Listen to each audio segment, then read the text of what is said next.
Yeah. Thank you, Dan. We're hitting the mid-afternoon here, so I'm going to change it up a little bit. I'm going to ask you to all pull out your phones again. We're going to participate as we go through this. Go out, load on your browser. Crystal's pulling up the QR code right now, but if you want to go to questionpro.io and put in code 6692. Is that correct, Paulina? Yes. Okay. Oh, there it is. Yes. So go ahead and put that in. We're going to quiz you along the way. We're going to ask the question, give you all 15 seconds to give a response, and then we'll have our panelists discuss the question. So go ahead and log in. Maybe don't check the email while you're doing it.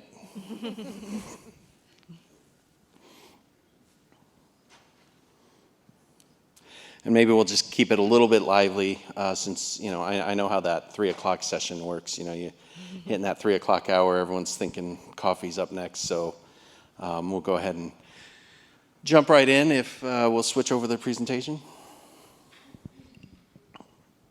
So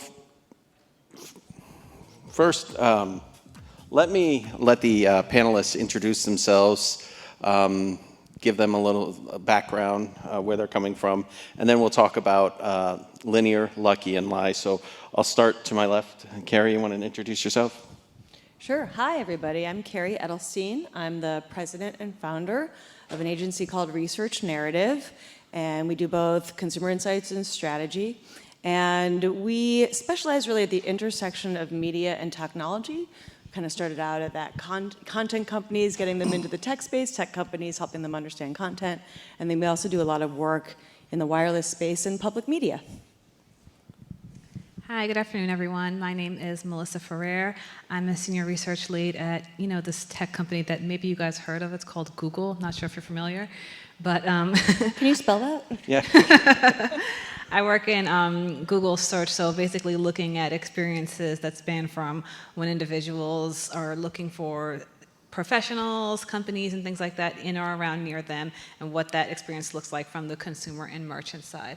My background spans in technology, product development, and research, from dealing with companies designing internal softwares to external customer-facing materials, and really helping them, understand what are the key questions we need to answer to design such a product. Who is this product for? What are those user needs? And making sure we're designing that research as equitably as possible, because diverse range of users, diverse range of needs, and that can span over, quite a great many of category. So, good bit of experience in terms of working for clients and then on the internal side as well. Hi, so I'm Fernando Ramirez. I am Director of Research for MGM Resorts. I've been in research for about 20 years, all on the client side, all with really big companies. So, feel like I have a lot of good stories and experience to draw from on the, for this topic. Terrific, thank you. So I don't want to be called a liar, but I'm just going to say I've always heard it attributed to Mark Twain about there's 3 types of lies: lies, damn lies, and statistics. I'm not sure if that's true. I don't think statistics was a big field back when he was doing his writings. So, but hey, whatever you can find on the internet, it must be true, right? So we're going to play this game while we're talking about it. We basically, we say linear, lucky, or lies. And when we're talking about linear, those are the truths. Those are the things where we find consistent relationships, tried and tested over and over and over. So one of the things that you'll do is, as we pose the question, you'll have 15 seconds for you to answer the question for yourself, and then we'll let the panelists discuss. Is it linear? Lucky, the second one. Coincidences that happen. Sometimes it supports our hypothesis, so we're happy to run with it. Sometimes not the best thing, because future instances might not be the same thing. And then I have that third category, lies, and like the Mark Twain quote, I don't say it's intentional. It's not always intentional, but sometimes we force an outcome, and we see this in research. We sometimes force a question a certain way. I've seen polling where it's like, would you not support something like this? And it's like, why would you ask a question, would you not? So things like that. So those are the three categories that we're going to ask you to answer from, and we'll ask the panelists to answer from as well. And so I'm going to start with the first question, and hopefully it's prompting you on your phones at this point. Is it, Paulina, is it up? It's up. So answer that first question. A company's NPS is a good indicator of its future growth. And I think we have the answers coming up. We have almost everyone in. So I'll go ahead and let you start, Fernando. And is a company's NPS a good indicator of future growth? Is lucky, linear, or lie? Yeah, I mean, this one, you can make a good argument on any of those three. I mean, I will say, have done quite a bit of work and, with customer satisfaction programs. And I could talk on that topic alone for the remainder of this time, but don't worry, I won't. Just one thing I wanted to, say about that, in terms of understanding what any kind of customer satisfaction program is really telling you is that information should not live in a vacuum. It should not be something you look at in isolation. It needs to be part of a larger set of metrics, the company's financial performance, really understanding those results in the context of everything that's happening within the company is critically important, because at least in my industry, who is buying your product and why they're buying it changes rapidly, and it impacts satisfaction. And if you just don't have a good grasp on that, your program is really kind of built on, if not lies, at least misconceptions. So this idea of, you want it to be linear, you really need to understand how, that those results tie into everything that's happening within the company. Yeah, I totally agree with that, and I was going to say it depends. I'm going to probably answer it depends to everything you say today. But yeah, I agree. All three of these can be true, and certainly it can be true. I mean, great referrals, which is NPS, can certainly drive business growth. I think that's quite intuitive. But there are industries, we work with some industries where that isn't even like part of how things work, right? Think about like a movie studio or a TV network where they're constantly changing what the product is, and it can certainly drive growth for one title in a movie, but that doesn't mean that, Warner Brothers or Paramount or something is going to grow as a company because they have one hit.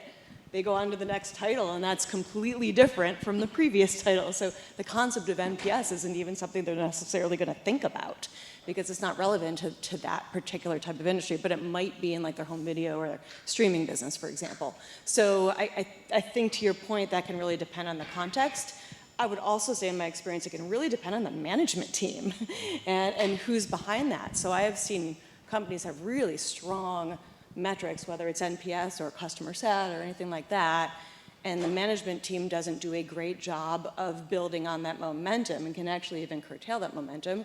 Or you can have a management team that sees the opportunity, sees how to build on that and really move it forward. So I think the context of who's there and what the other financial metrics are, what's happening in the marketplace, at large, and macroeconomic events like a pandemic can dramatically change that outcome. And I think, to Fernando's point, you have to look at, NPS or any other metric in the context of everything else that's taking place and not rely on a single metric to predict something like business growth. And Melissa, how do you feel about tying? Sure. metrics? Definitely agree with some of the points expressed earlier, particularly not looking at it in isolation. Also tend to think of NPS as like, okay, it's one point. It's telling me, how people feel about us now. It could be great. Let's not get comfortable with it. So I think that's kind of a key point to keep in mind, that just because you have one metric that's pointing you to something very positive, it's not like, okay, this is, I guess I don't think necessarily it means that in the future it indicates in growth. And then it's like, what type of growth are you talking about? Is it revenue growth? Is it like expansion of their company size, like growing, like geographic reach and so forth? So there's a lot of things that factor into it. But more importantly, just not taking it as, looking at it as like, here it is as a snapshot of time, I think is important to keep in mind. That's a great point. And I would also say where you are in the longevity of your business also matters. So like, growth is a lot harder to achieve when you have 95% market share and you're a 50-year-old business than if you're in year 2 and you're just getting off the ground, right? So, what do you mean by that? And to your point, what's the metric we're looking at when you say growth? Is that revenue? Is it profitability? Is it market footprint, et cetera? So I think it really depends. But one of the things we see in a lot of the research we've done and that I've seen at previous jobs is that oftentimes these kind of satisfaction scores, whether they're referrals or satisfaction, are much higher in the early stages of a company when you have like a niche evangelist customer base. And then as you mainstream, scores actually start to come down a little bit sometimes. So it's not necessarily an indicator that you're doing something bad. It's an indicator that you've mainstreamed and that you have moved on past that initial evangelist phase into a more mainstream promise. And that can be a good thing.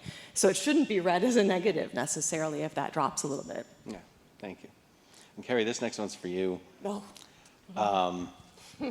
Dan probably relates to this one as well, but surveying with Gen Pop statistics will meet your needs 9 times out of 10. I think you have a simple answer for this, but we'll let everyone vote first and give them 15 seconds.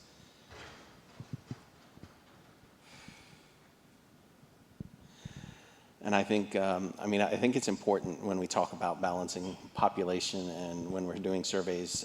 You mentioned even with NPS or measuring satisfaction, like you said, the idea that who you're surveying now, your small market customers that were the evangelists versus now you're surveying, a blended group. So, what's your thoughts on that? Lucky, linear, or lie?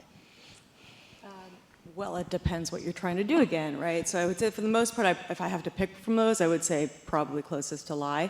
But actually the reason I think that kind of goes back to the last panel, which by the way, can we give a shout out to the last conversation, which was awesome.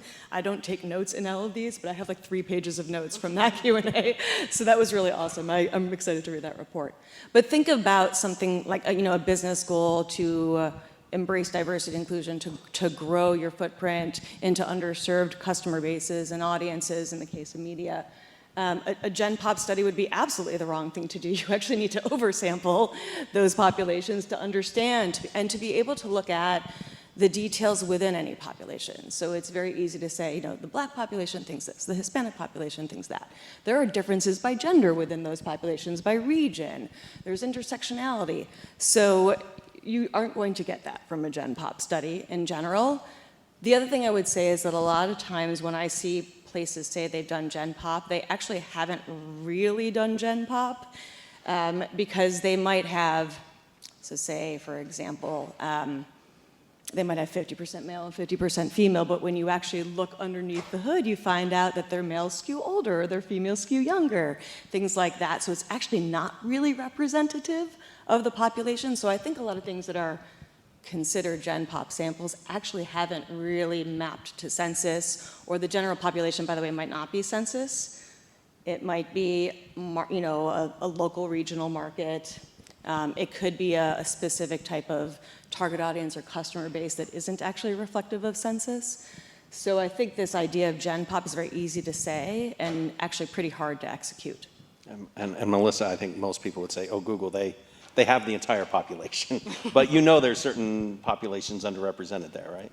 Yeah, I would definitely say we don't have the entire population, but in terms of looking at Gen Pops for any kind of, whether it be a survey, whether you're running like something more in depth, like for interviews or something like that, it's a starting point, but you really have to peel in and figure out like, okay, what's behind what's been captured here, right? Like, how did you capture Gen Pop? What were the questions that were used to do that? Who was this sent out to, right? Who's most likely to respond to these questions, and why might that be the case? And then people tend to look at least in my experience, when they're thinking of Gen Pop, it's whatever their view of Gen Pop is, not necessarily checked against any kind of census data or other. So if you have, like Kerry give the example, a survey or on type of research, okay, we have half men, half women, that sounds about right. Well, nowadays we have like, more individuals who are identifying themselves outside of that population. Where are they represented in these types of surveys, or have you captured that, or have you accounted for something like that? And then, there are like she was saying before, in terms of age and like background demographic and like country of origin, those are all things that kind of play into it that tend not to be captured, or people tend not to tease out a little bit more thoroughly in my experience when looking at Gen Pop. So it's really important to like capture those other perspectives and realize like, okay, and even, so let's say you run something and maybe it's not super reflective of like what the world looks like today. You know, there are workarounds around these things because not everything is possible. So it's like, do you have the wherewithal? Does your team have the wherewithal? Do you understand why it's important to look at, you know, some of those underrepresented views, and say, there might be something here. We don't have enough data to say, you know, to define definitively from this study that we've run, but this might be something to look into further. Now that we've identified that, how do we take that step further? How do we get in touch with this population? And you might not have the means to do so within your organization, but nowadays there are great companies who do have more experience with tapping into those populations, so you can do kind of more specialized and focused work. And also understanding that sometimes in a Gen Pop setting, when you have, you know, we see this a lot with underrepresented minorities, given how a study is run or how it's designed or maybe who is leading it, and not necessarily underrepresented minorities, but like maybe folks who have views that are not aligned with like what's generally accepted to be the popular views of the day, they may not always feel comfortable to share their viewpoints in an authentic way. So if you're not capturing the full audience in the first place, and then however the study is administered is not necessarily accounting for whatever unique empathy building strategies, or, you know, if it's something qualitative or other nuances that may need to be considered given the population, like the data is getting clouded from like multiple angles. So, you know, I guess if it's lucky, linear, or lie, I mean, you might get lucky with this one, but that's more so of a blind spot, or like, just like, yeah, this will suffice if it's something quick. Like, we really should, you know, nowadays we're a lot more aware of these things, or should be actively working to become more aware of these things, to push ourselves to get past like, okay, what's good enough, and like what gets us closer to reality, and have that perspective of what reality actually looks like. And Fernando, your customer base is probably unique in this space. So how much do you use Gen Pop as a sampling? Well, we don't do Gen Pop frequently. You know, my industry relies very heavily on repeat customers. So, you know, the most common thing we do is to say, let's find people who have visited, you know, any of our resorts or you know, competitors' resorts, because it's, you know, 90% driven by repeat visitors. But I would say that I tend to bias towards, you say, cast a very wide net. Let's cast as wide a net as possible, because we can always filter people out of the results or segment results by different groups, but you can't add people in after the fact, at least not very easily. So I have to battle against, you know, a mentality that a lot of times people want to over-specify an audience, and they want to, you know, they want to get so niche and so narrow and say, well, you know, that really limits us, especially if for any questions that come up after the fact. So I, you know, generally try to encourage as wide a base as possible without, you know, being completely wasteful, or, you know, say, well, let's not include people that we know we don't care about and will never care about. But if we might possibly care about them, I say let's include them up front. Thank you. And are there any people here who are, like myself, members of the Insights Association? Just like show of hands. All right, so those of you who are not should learn about this. There's actually a movement in this group to reframe the phrase Gen Pop to census rep. And the reason for that is that Gen Pop can often, at this point in time, this will not be the case probably in 10 to 20 years, Gen Pop, if you just take an average, tends to map to white and over 40. And if you look at surveys, women, because they take surveys at higher response rates than men do. So it's not representative, actually, you know, as executed. It doesn't really actually help you understand different demographics, different generations, things like that. And so there is this conversation of, we've sort of leaned on this thing as researchers that is maybe not doing us good, that's not getting to those accurate perspectives, that's not allowing us, you know, as you were saying, to cast a wide net, because the purpose is to be able to, on the back end, then segment out different groups and look at different cohorts. When you just look at Gen Pop, you tend to be looking at, an average, and the average can actually disguise the story of what the data is telling you. So there's definitely, I think, a little bit of a movement to move away from that vernacular in particular. This next one, right for you, Melissa. Reviews matter. Believe it or not, we will trust the word of a stranger online more than we trust the marketing from the companies we patronize. So this is a tricky one. From the perspective of a consumer searching for a business or whatever online, I would say yes, reviews certainly matter more than the marketing of a business, just because this is something I've studied a good bit and have been looking into a lot, especially in my time at Google, in terms of when you think of how people make their searches, what kind of drives the needle. Like folks nowadays, especially with Gen Z coming more into this space, they're really looking for what's considered, or what they believe to be considered, authentic voices and authentic representations, are very keenly aware, especially with like larger companies, of like very polished, clean brand marketing and so forth. Not to say that that doesn't matter, but it's kind of used in different ways, right? To show like, here's your level of sophistication of this company, or here's their legitimacy and so forth, and like, here's how much time and effort they put into putting their best foot forward. So in terms of making, so it's part of like a decision factor for like maybe selecting or hiring a business for any kind of services, and that's the lens that I'm looking at this from. But reviews in terms of like, what can mimic like a digital version of word of mouth. So what we've constantly seen over and over again is like the value of like a personal recommendation, like someone I know told me this and I trust that, and how difficult that is to replicate in an online space. To the degree that one can find a review that speaks to them in a way that, they can hear someone writing that review, or it's in a language that resonates with them, or just kind of triggers something emotionally that they're looking for, that's what goes a long way. And I use that word emotionally just to call out that, we always think about qualitative data versus quantitative, and like the battle between the two, and kind of how I've seen them juxtaposed, is really what it boils down to, is that folks do tend to make decisions based on emotions and feelings, but like to have some sort of evidence or hard backing data to feel like it's supporting their decision and it wasn't made solely on that. But like in terms of like the drivers, and like when you conduct these studies and see like what people navigate to and what kind of images they see like along their search journey, it's more so an emotional driven decision. For like looking for type of businesses and personal services and things like that. That's again the lens I'm looking at this from. We see reviews do hold more weight than the marketing. And Kerry, you're in media, so all I can think of is Rotten Tomatoes. I mean, how much influence does that have?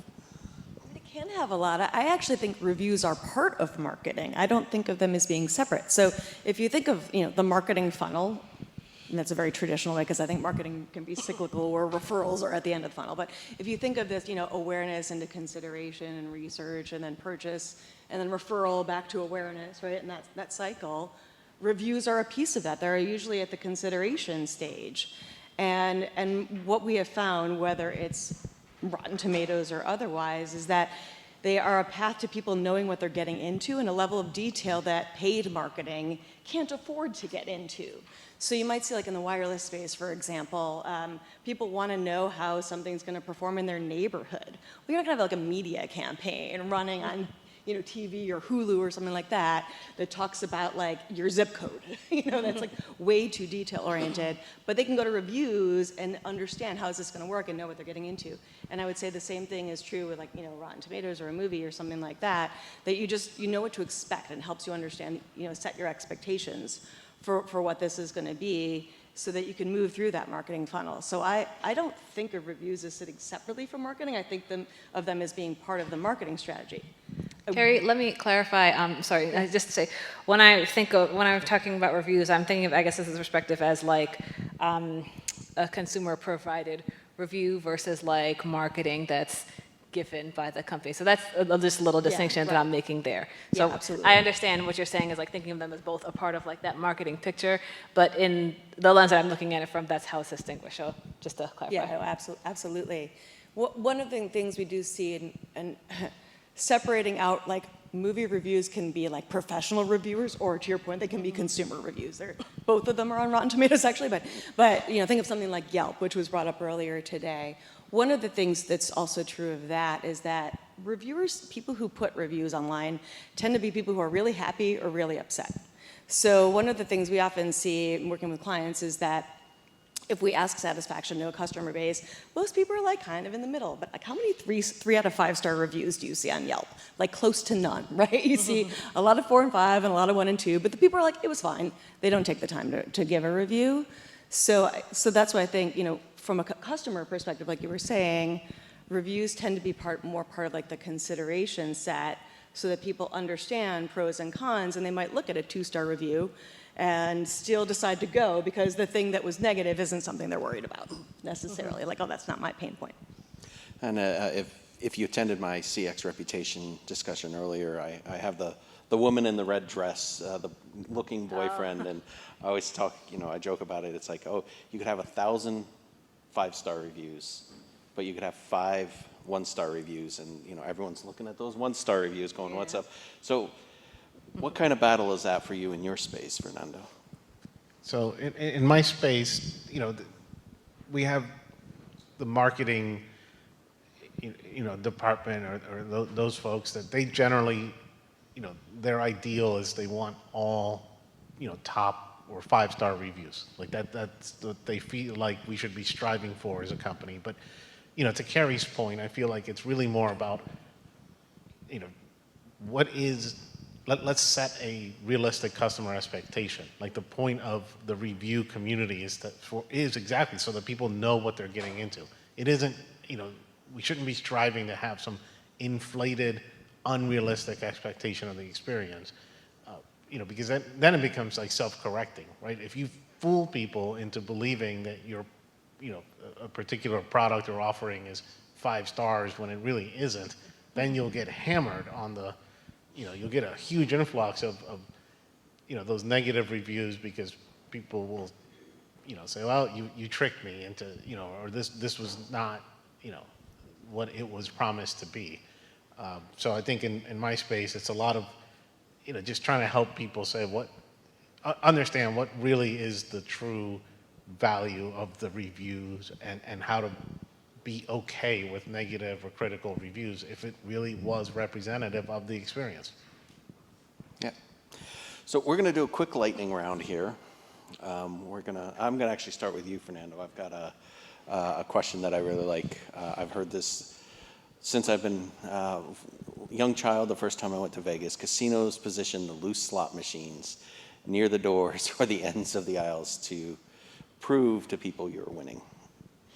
Is that a lucky linear or is that an outright lie? All right, well, we'll give people a few more seconds here. I see the votes piling up. I was just relating my airport experience where I actually saw someone winning thousands of dollars at the airport on my last trip to Las Vegas. It was crazy. But guess what? So that is a lie. You know, generally speaking. So that is not true. That is one of many misconceptions. One of many misconceptions about the industry. I'll point out one other one because it's one of my favorites. No, the resorts in Las Vegas are not pumping oxygen into the casinos to keep you alert and awake. That's your own adrenaline. Don't play in the casinos. Oxygen is highly flammable. The place would blow up if they were doing that. All right, let's go to the next one here.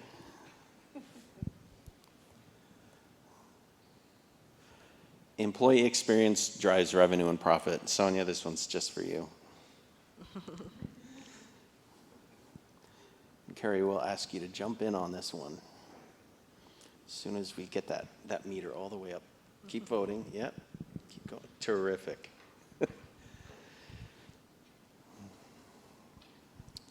So I think revenue and profit are very different metrics. No, I certainly, like, happy employees or productive employees lead to business success. I think that's a pretty linear relationship. I think there's a big difference between revenue and profit, you know, from that perspective. And I think, so where my head went with this is that turnover hurts profitability. That doesn't necessarily hurt revenue, but it hurts profitability because you're spending time and resources replacing people.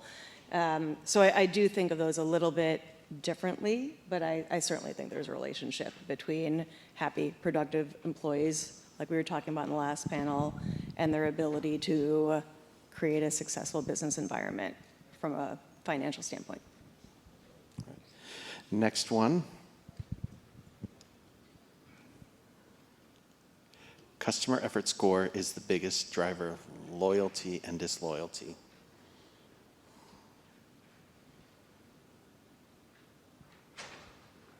And I'm going to take this one on, and then Melissa gets the last one.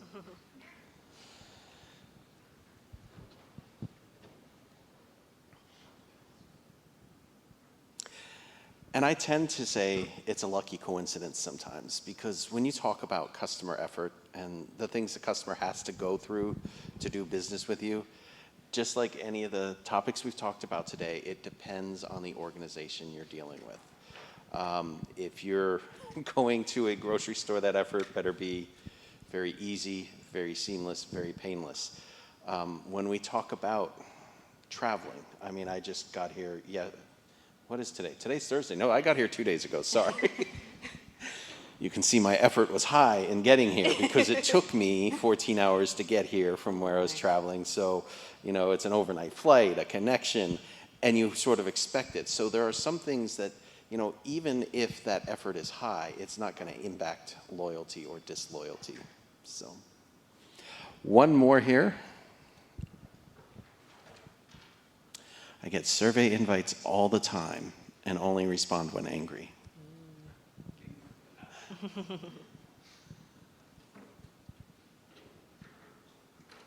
And anyone that knows me knows I'm not an angry person, so. Melissa, what do you think? I'm thinking, so people think this is not true for the most part.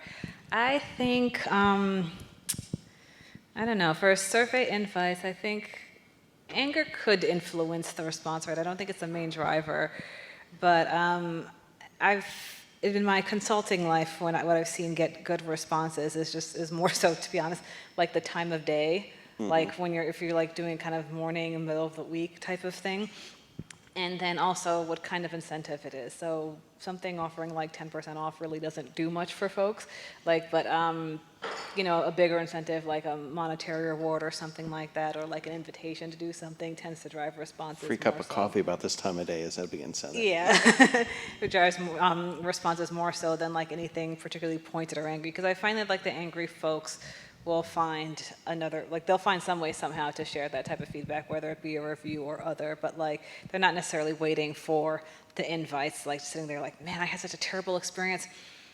There's an email, now's my time to tell it. Like that's not really going on, at least in my experience. Let's see who the winner is here.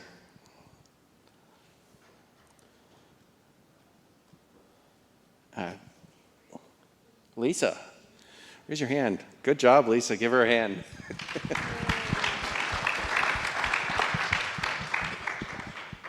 Well, I do want to thank all the panelists here for their time today, and I'm gonna finish with the one question: what's the favorite lie that you've ever seen in research? It's a tricky one. I know for me, I was with a company that did political polling for years, and as I mentioned, we actually had someone phrase the question one time so that it would have a predetermined outcome. And when the responses came back, I think they polled 1,000 people, and 96% agreed with the statement. And it's like, you didn't poll anyone, you just wanted a checkbox. What would be your favorite lie? I'm going to represent the agency side, because I think the lies that take place on the brand side are a little bit different than the lies that take place on the agency side. On the agency side, it's that we're representative and that we're doing things in a representative way. I think there are a lot of biases to different methodologies, and we do not always have a degree of honesty with ourselves, or frankly take the time to understand what those biases are And I'm really excited that there's actually conversation about this. Like for the first time in my career at conferences over the past year, I've started to see that really become a conversation piece, whether Gen Pop or otherwise, about how different methods are representative. To the point you were asking, Melissa, about who clicks into a survey, is that a representative base of people? I think sometimes we convince ourselves that what we have is the truth, and I don't know that we've done the due diligence and the work to actually get to the truth. So I think that there's more of a movement to understand what representative looks like, whether it's demographic or response bias and things like that. And I think that's a very easy lie to just sort of pass off and say, we have data, and the data might be fundamentally flawed. Data can be a lie in itself. What do you think, Melissa?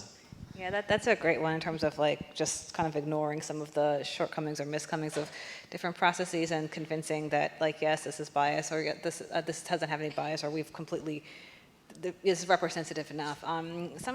I wouldn't say they're my favorite lies, but things that I see recurring a lot, and I'll go back to my consulting days for this, is like lots of companies talking about, they have very user-centered processes, and like they keep users at the center of everything they do for what they want to design, and that's why they're investing in research.